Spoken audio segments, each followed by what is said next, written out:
Alamin natin ang naging reaksyon ng ilang mga boxing fans sa naging resulta ng laban ni pambansang kamao Manny Pacquiao kontra kay WBC welterweight champion Mario Barrios at kung ano ang take rito ng isang batikang boxing analyst. Yan ang ulat ni Paulo Salamati. Manny Pacman Pacquiao!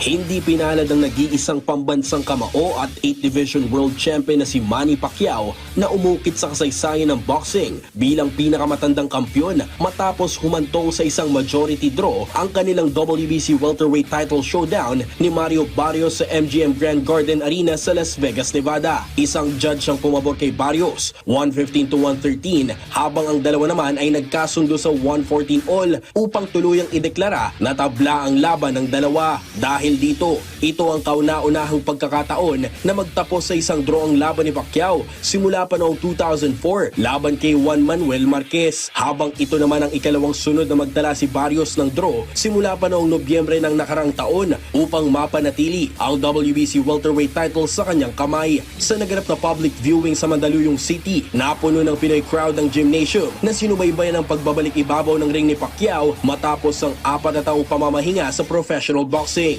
Kabilang sa mga nag-time out sa trabaho, ang tricycle driver na si Jedus na ipinagpaliban na muna ang pamamasada. Mapanood lang ang Pinoy boxing icon. Idol ko eh. Idol ko si Pacquiao. Maliban pa rito, isa rin si Gilbert sa matagal ng tagahanga ni Pacquiao. Anya, ano man ang maging resulta, suportado pa rin niya ang pambansang kamao hanggang huli. Ba't muna para kay Pacquiao.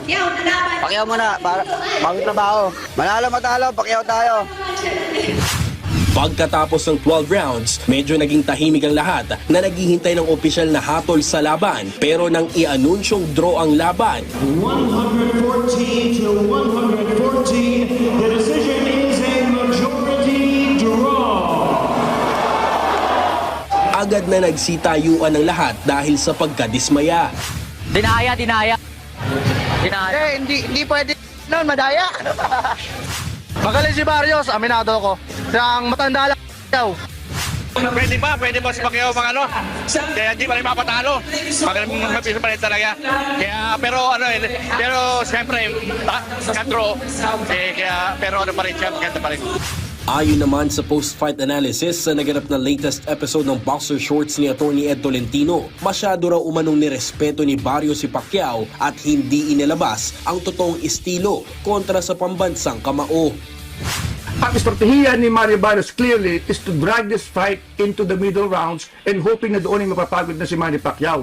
Pero paano mapapagod si Manny Pacquiao? Ganun hindi naman todo ang arangkada, ang opensiba ni Mario Barrios. Tigil ang atake ni Barrios for a 30-year-old fighter, despite the 16 years advantage nitong si Barrios sa edad. He is 16 years younger. He showed too much respect kay Manny Pacquiao. Si Manny Pacquiao did not fight like the old Manny Pacquiao. Sinabi ko sa inyo, hindi na natin makikita yung Pacquiao na yon. Isa itong patunay na buhay pa rin ang diwa ng boxing sa Pilipinas at laki ng impluwensya ng nag-iisang Manny Pacquiao sa puso ng bawat Pilipino. Pagkatapos ito, inihayag ng dalawang boksingero na bukas sila sa konseptong magkaroon ng rematch upang patunayan kung sino ba talaga ang totoong kampiyon ng WBC welterweight division o dapat na bang tuluyang isabit ni Pacquiao ang kanyang boxing gloves. Paulo Salamatin para sa Atletang Pilipino para sa Bagong Pilipinas.